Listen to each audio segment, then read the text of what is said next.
Robby, what's on your radar? Well, the Omicron variant of COVID-19 has hit the U.S. as expected, despite the Biden administration approving new travel restrictions. For what reason? No one seems to know, because it appears that all experts thought it was impossible to keep Omicron out of the country, and they were right.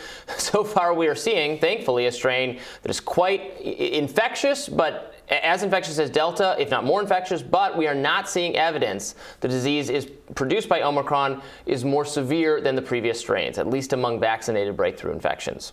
So we're still hoping to learn that Omicron is essentially a milder version of COVID. There's some indication that may be the case, and we should all be very happy about that.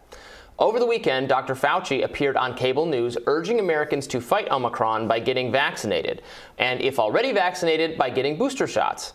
He stated that 3 shots, are the optimal level of care for now. But he did not mention natural immunity acquired from previous infection, as one of the tools in our arsenal to fight COVID, even though we know people who have recovered from COVID have a level of protection from subsequent disease that is similar to vaccination. Maybe a little better, maybe a little worse, but in the ballpark. Now, Dr. Fauci is the wrong messenger for all of this, given that he's absolutely lost the trust of a substantial portion of the U.S. population. He's not wrong that many people can and should get boosters if they want to maximize their protection from COVID.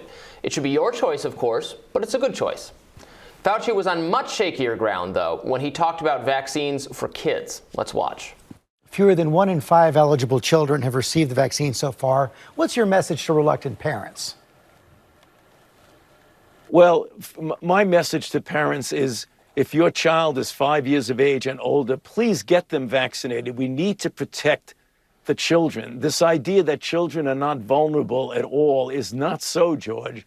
I mean, certainly statistically, children do not get as severe disease as the adults, particularly the elderly. But if you look at the number of cases of children, now well over 2 million children from 5 to 11 have been infected. There have been over 8,000 to 9,000 hospitalizations and well over 100 deaths. So it's not only good for the health of the child, but also to prevent the spread in the community. So we have a very safe and highly effective vaccine for everyone, including children 5 to 11. And that's the reason why we encourage parents to get their children vaccinated. Those remarks were a bit misleading. Now, it's not just that children do not get as severe disease as the elderly. The elderly, even if vaccinated, are at incredibly higher risk of COVID by several orders of magnitude. Consider this chart from the UK's NHS. By comparison, statistically, the death rate for kids is barely even detectable. And while, yes, some 300 or so kids under the age of 18 have died from COVID in the U.S., it's likely that many of them had significant health issues, compromised immune systems, that perhaps should have necessitated greater caution for that group, not for the average child. In a normal year, there are as many as 100 flu deaths among children. We've never contemplated curtailing school kids' freedom to this degree. We never made kids wear masks inside the classroom. We never forced them to eat lunch outside in the cold. We never required them to get vaccinated against the flu. Well, that was then. This is COVID. Los Angeles Unified School District is the second largest school system in the country, with more than 600,000 students and 25,000 teachers. It's also the largest school system to implement a vaccine mandate, not just for employees, but for kids. Now, something like 99% of the employees did get that vaccine. The district is punishing 500 or so employees by firing them or making them remote teachers. That's a relatively small number. You know what's not a small number? 34,000. That's the number of students, 12 years of age or older, who have not complied with the vaccine mandate. According to the Washington Post, the district was considering dealing with this by moving all those students to online classes, virtual learning, in other words. It is difficult to overstate just how much of a moral scandal that would be. Contrary to what Dr. Fauci said, COVID poses little threat to children. The farce of virtual learning, on the other hand, is terrible for kids. Already, we are seeing significant signs of learning loss among children. Consider this recent Politico article, which reported the share of students performing below grade level in math swelled by 17 percentage points among kids who attend mostly black schools. Nearly 2/3 of those learners are now behind, whereas the figure only worsened by 6 percentage points among children who attend mostly white schools. In reading, declines were nearly twice as steep for students at majority Latino schools as they were for children at majority white schools. Many LA schools, of course, serve significant Hispanic populations. This is a disaster. The bottom has fallen out and the results are as bad as you can imagine, said Michael Petrilli, president of the conservative Thomas B. Fordham Institute, which looks at education issues. We haven't seen this kind of academic achievement crisis in living memory, he said. Now, thankfully, the backlash has already been significant, and LA schools now say they will push back the January 10th deadline for compliance with the mandate, instead of disrupting thousands of kids' lives and moving them to online learning. The Board of Education will vote on Tuesday, so we won't know for absolute certain what they're going to do until then. Of course, we may have the same conversation again in a few weeks or months whenever the new deadline looms. Public health officials and education administrators pushing mandates for children claim to be acting in their best interests. They're not. At no point during the pandemic have the actual needs of children come first. It's time for that to change. So this is a clear example of, wanting to do something that a little bit beneficial for children. If they would get vaccinated, I think it'd be a little bit beneficial for some children.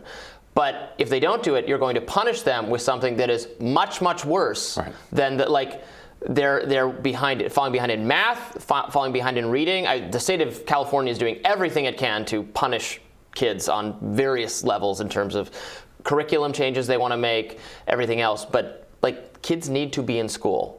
To have even considered, I'm glad they pushed it back, but to have even considered moving 30,000 kids to online learning because a 12-year-old has not prioritized getting vaccinated, that's crazy. Right, and doing this without having fixed the school-to-prison pipeline also cuts against. So you've got all sorts of different liberal progressive priorities here that are in conflict. One of them, for a while, was concern about the school-to-prison pipeline, which is the way that you you turn discipline issues in school into criminal issues for black children in a way that you don't do it generally for white children or in schools where they're predominantly white. There isn't a school-to-prison pipeline in predominantly white schools. Kids get in fights there, they get detention.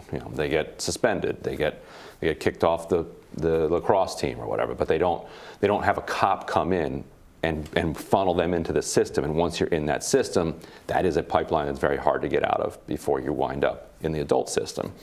And so if you are going to then put 30,000 kids into remote learning, so either they're going to stay in remote learning, which is going to have all sorts of problems that you mentioned, or then later they're going to come back in. And we've seen immense amounts of discipline problems from kids being out of school for a year. You talk to educators and you talk to principals, assistant principals, kids are having a very, very hard time readjusting to coming back to school. The hard time readjusting is going to lead to discipline problems, and if you still have that school-to-prison pipeline, that's going to just funnel a bunch more kids into that system, and they'll be several years behind where they even would have been academically. Because right now, if you're in second grade, you didn't the last school you basically had was kindergarten. If you're in fifth grade, the last school you had was third grade. And that's just asking just too much of kids, and then to come back in and throw them back into remote learning would just be cruel beyond words. Kids are acting out. We're seeing headlines about this. Kids are angry. Grown-ups on airplanes. If grown-ups can't handle themselves because of what they've gone through, imagine how hard it is for kids. Right. And you can see we are putting kids still through the most punitive COVID regime of all. It's true of young kids. That's true of college students. That the population at least risk of COVID is languishing under day-long masking, limited socialization. They're eating lunch outside in a lot of schools. Eating lunch on the floor. On the floor as it gets cold, which is fun and fine in the warmer months, not so much now. And adults, people who are at more risk of COVID, have gone more back to normal than schools have. It doesn't make any sense. No, it doesn't. Anyway. Team Rising joins us next. Please stay around for that.